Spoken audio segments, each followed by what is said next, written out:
Hello guys, কাল লক্ষ্মী পূজা ছিল তাই পূর্ণিমা লাগার আগে খেয়ে নিতে বলেছিল। এখানে আমি নিরামিষ খেয়ে নিয়েছিলাম, ফ্যানে ভাত দিয়ে আর একটা সিঙ্গারা দিয়ে, অনেকটাই বিরাট কম্বিনেশন। তাও কী করবো, খেয়ে নিয়েছিলাম। তবে সন্ধ্যের দিকে রেডি হয়ে নিয়েছিলাম, মার একটা শাড়ি পরে। তারপরে চলে এসেছিলাম ঠাকুর ঘরে কাকিমাকে হেল্প করার জন্য। কাকিমা অনেকগুলো সবজি কেটে নিয়েছে, তারপর একে একে সব ভেজে নিয়েছিল। তারপর এখানে আমাকে লুচি মাখতে বলেছিল, তার জন্য আমি একটা বাটিতে ময়দা নিয়েছি, তারপরে একটুখানি চিনি, ময়নের জন্য একটুখানি তেল দিয়ে ভালো করে মেখে সাদা প্লেন ঠান্ডা জল দিয়ে মেখে নিয়েছি।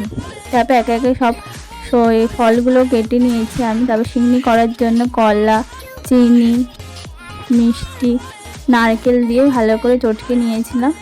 তবে এখানে একটু ময়দাও দিয়েছি, ময়দাটা নিয়ে ভালো করে মেখে দিয়েছি। তারপর কাকিমা এখানে দুধটা ছেঁকে ঢেলে দিয়েছিল, ভালো করে মিক্স করেছি। আমি এখানে প্রথমবারই সিন্নি মাখছি, খুবই ভালো খেতে লাগে। তোমাদের কাদের পছন্দ সিন্নি?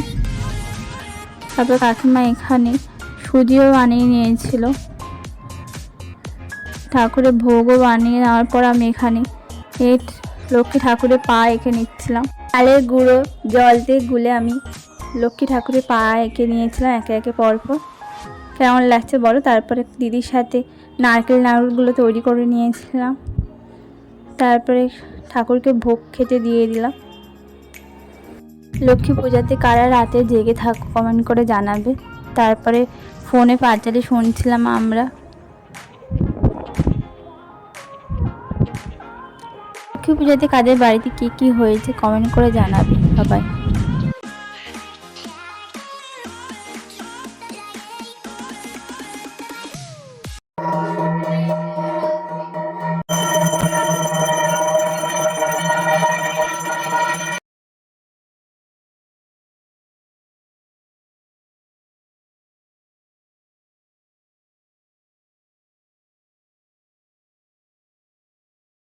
কাদের কাদের শাক কাশ এইসব সাউন্ড শুনতে ভালো লাগে? আমার তো ভীষণই ভালো লাগে, এইসব শুনলেই মনে হয় পূজার ফিল আসছে।